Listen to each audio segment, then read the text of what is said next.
wartawan seperti ayah saya yang dibungkam, sementara aktor intelektual masih bebas karena berseragam.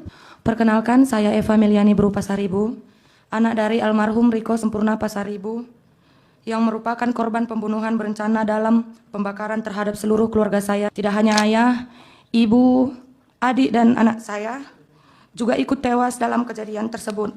Bahwa peristiwa ini terjadi karena ayah saya memberitakan bisnis judi yang diduga dibekingi oleh oknum TNI sebelum pembakaran terjadi.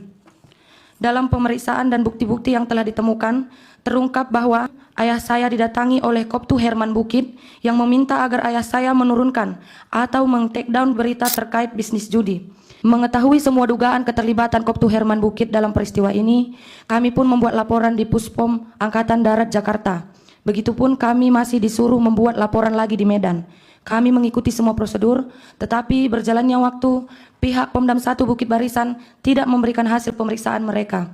Yang Mulia Majelis Hakim, perbedaan perlakuan antara pelaku sipil dan pelaku dari unsur militer sangat terlihat dari awal penanganan perkara.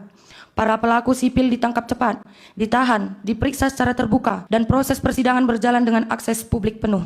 Sebaliknya, proses terhadap Koptu Herman Bukit tersebut berlangsung tertutup, minim informasi, dan tidak melibatkan mekanisme pengawasan yang memungkinkan keluarga korban atau masyarakat sipil melakukan pemantauan.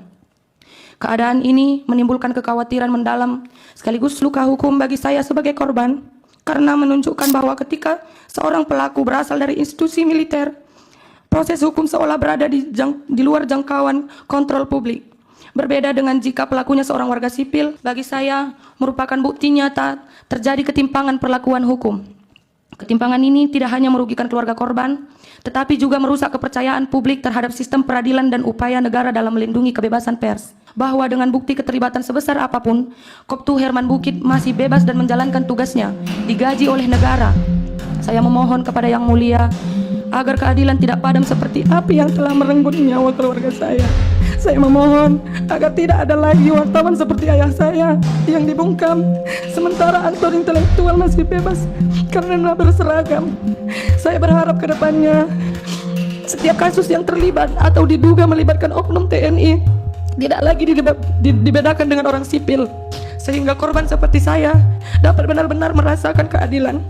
Karena ini adalah harapan terakhir saya, Yang Mulia. Saya sangat-sangat bermohon kepada Yang Mulia Majelis Hakim sekalian agar dapat mempertimbangkan permohonan saya, anak sebatang kara ini, dalam mencari keadilan.